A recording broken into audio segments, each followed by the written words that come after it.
My name is Deacon John Catalano, and I am a good friend of the Hard as Nails missions and the missionaries at your Amazing Crusade. Love them dearly.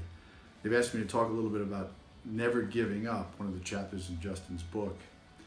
How do we develop this sense of persistence? What is it in us that helps us keep going? St. Paul said at the end of his life, I've run the race, I've competed well. What was it that enabled St. Paul to do what he did for all of those years? The Old Testament says, return to me.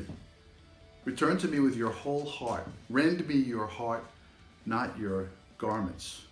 There's a call in all of us, particularly during Lent, to return to a place with God where we can restore our spiritual health.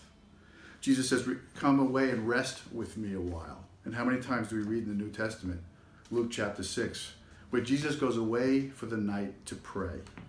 Imagine him taking time from the ministry to step back and spend an entire night in prayer to God.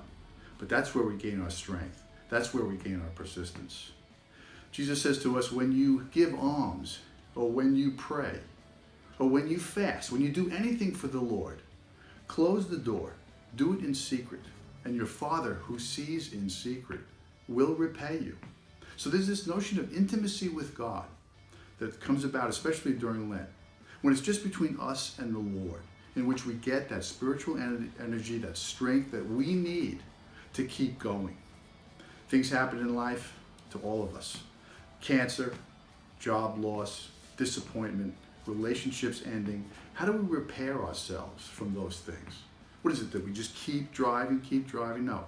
We have to return to the Lord, stay back and go back to our basics, organize our prayer life, organize our relationship with the Lord, and listen and wait on God. And then we'll be restored enough to go out and do the work that the Lord wants us to do. Amen? Thanks for watching chapter 14. Never give up. My challenge is for you to not ever give up on a relationship in your life. To commit to that person that you were thinking, I need to give up on them. Please, God never gives up on us. May we find the right words, may we find the right action to not give up on that person, no matter what it takes. Go pick one person and tell that person you're committed to them. You're not giving up on them today. That's my challenge. Remember, you're amazing.